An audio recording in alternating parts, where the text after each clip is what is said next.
Most of the panoramas on that website are shot using one of the following three techniques. They all involve an 8mm fisheye lens. This is a full-frame camera, so the first technique I'm going to show you is with the 8mm fisheye on the full-frame camera. The second and third technique will involve a crop camera, because not everybody has a full-frame camera. Now, as with most panoramic shooting techniques, you want to set your camera to manual mode. That is manual exposure, manual focus, and manual white balance. I set up the camera to roughly match the current lighting situations, which is quite dark actually, so I'm running at ISO 800, but not to worry.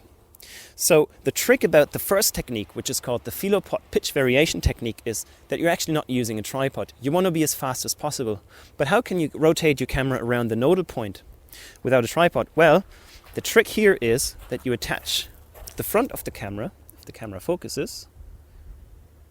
It focuses there. As you can see, there's a piece of string attached to the front of the lens, and at the end of that string there's a coin, something just to weigh the string down.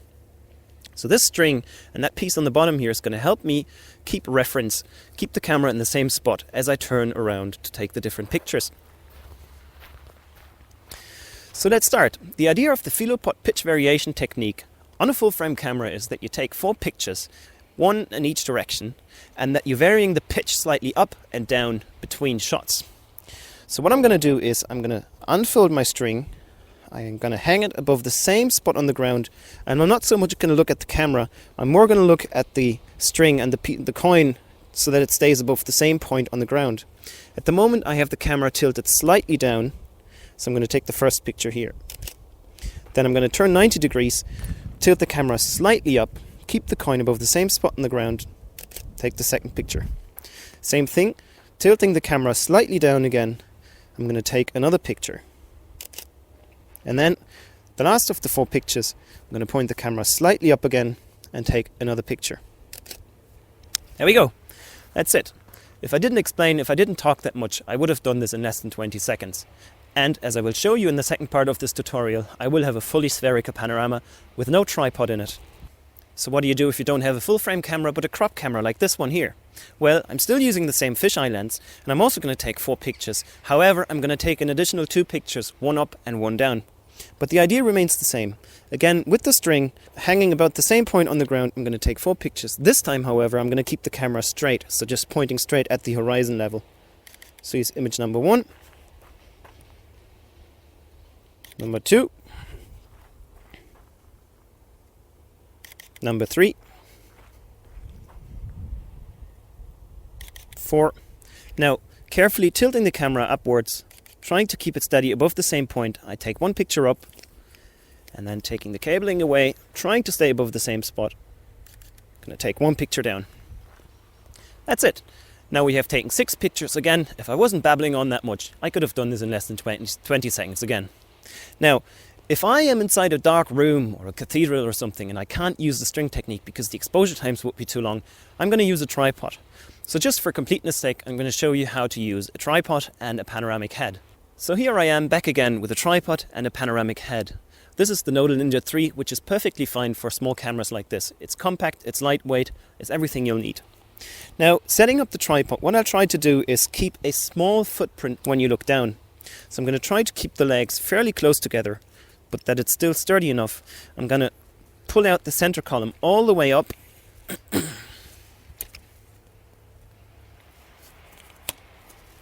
All the way up. There we go. I should have done this before. Anyway, I'm just going to make sure the bubble level is roughly in the center.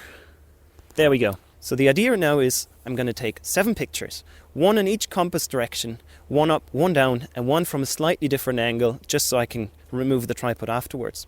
So here we go. I've got the camera set to a much smaller ISO and the 2-second delay mode, so there's no shake in it. So I'm going to take the first picture,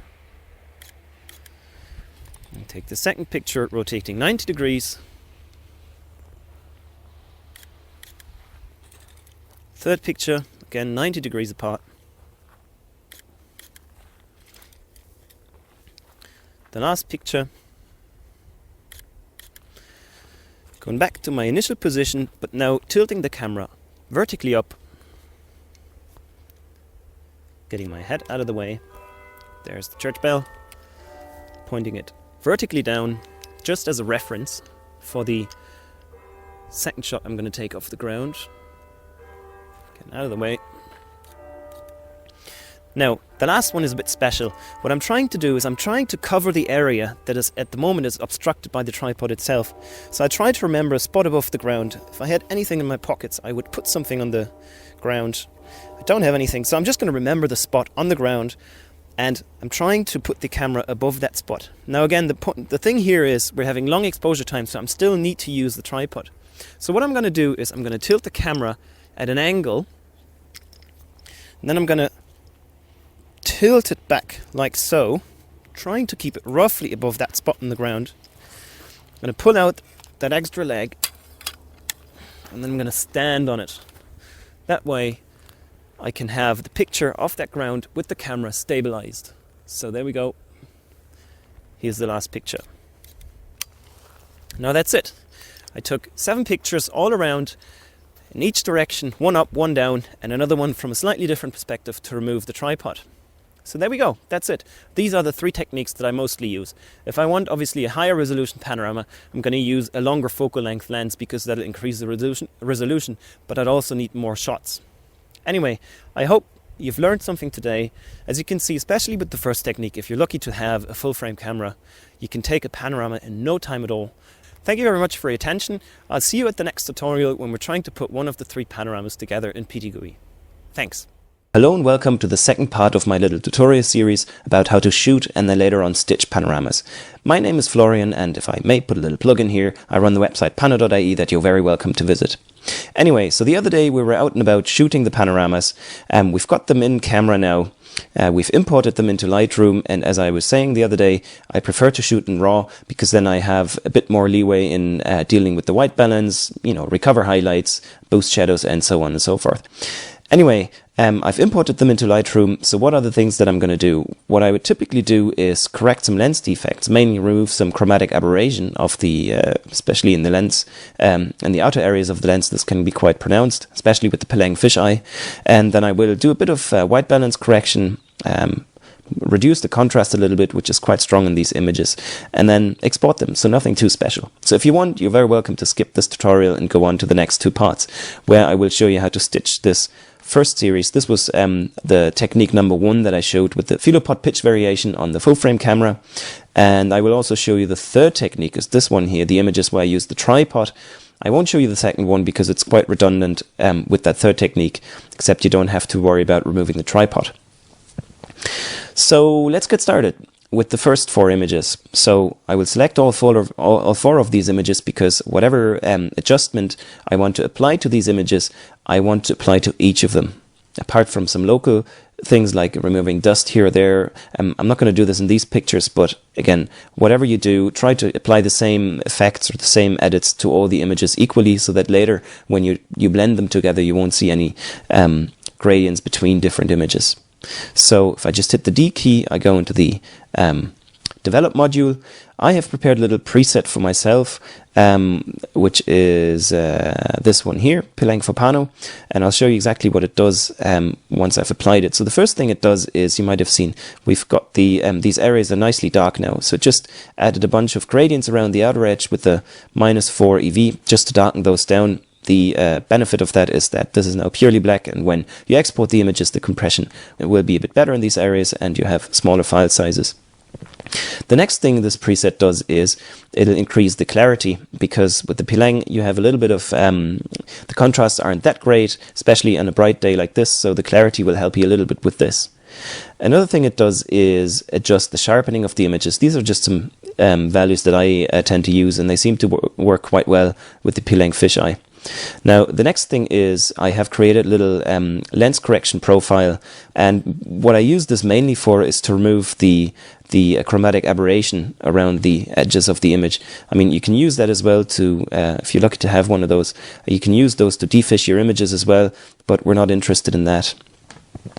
So if you don't have a profile like that, then you're in this situation here, and you will see some chromatic aberrations right here in the church tower. What you can then do is just remove them with these sliders here. I forgot what the values seem to use. I think it's around the 50s or so. That seems to work quite well. And if you defringe them even more, then you have virtually no edges anymore. So there you go. Even if it's a cheap lens, you can remove the chromatic aberrations fairly well. So another thing that this preset applies is a color profile. Again, this is optional. This is just one that I've created for the lens and my camera combination, just so I get consistent colors throughout. Now, after I've applied this preset, my next step in the workflow is first of all to work on the white balance. So this looks a little bit off here, and I suppose a value around about 6,000 would look much better. It was quite late in the afternoon, and if I remove some of that purple tinge, maybe it's a bit greenish now. But anyway, you can fiddle with this to your heart's content. Another thing that I will do is, because the buildings are quite dark relative to the sky, I'll bring in some fill light here. This is just basic post-processing, so you should have experience with that. Anyway, bring back the blacks a bit to regain some contrast, and that's starting to look quite well. I might increase the overall brightness still, because the image is a little bit dark. There, just keeping an eye on the histogram up there. Another thing that I can do with all these black areas is I can just crop the image away. So I see a little bit more, just crop it down to the image circle. All this again is applied to all the images consistently, all 4 of them. And that's starting to look good. So there you go, you should see it propagate, there you go, to the 4 images. And again, if you look closely at those images, you can see how I was aiming the camera slightly downwards here, slightly upwards, slightly down, slightly up again. So here are those 4 images. Now let's just have a quick look. Basically, I'm doing similar things to the images that I took with the crop camera. Again, selecting all 7 of them, going to the develop module, hitting the D key. I will apply my color profile for this lens. By the way, if you can hear it in the background, that's my little daughter. She's just about to go to bed. I will apply a lens correction profile just to remove the chromatic aberration. And I will just double check that the noise reduction, yep, that's fine. Sharpening settings, they're all good. Clarity 33, that's nice.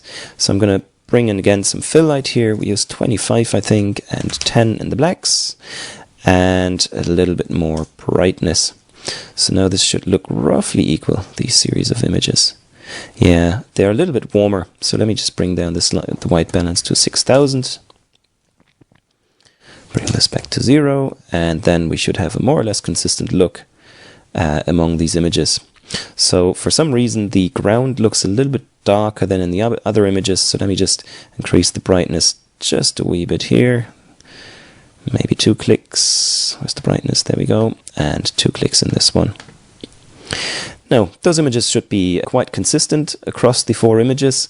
And what you could do is, if you wanted to apply a gradient to the sky, just to darken down that a little bit. But I will skip this step here because it's not that important to the overall tutorial. So once I've done post-processing these images, the last, well, not post-processing, but once I'm done developing the raw images, the last step obviously is to export these images. So let me just go to the export dialog. And what I typically use, I have a preset for that as well. I just export them as a TIFF file, as a W compression, leave it at 8-bit because I won't do any more color correction after the fact. If you want to do some color correction or edits to the overall panorama once it's stitched afterwards, I'd recommend to export it as 16 bits. But if you don't intend to do any more corrections, 8-bit is perfectly fine. I'm applying a wee bit of sharpening here. Again, that's optional and it's probably a little bit redundant, but I'll just leave it in. And that's the last step. Just export it, create a folder. Let's call this Pano Tutorial. And the images go in there. And that's it. It's starting to export.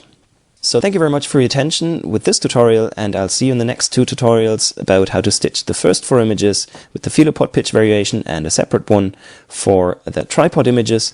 And I might throw in an extra tutorial about how to edit the natural direction, because we will have some problems with the flare issues here from that lens.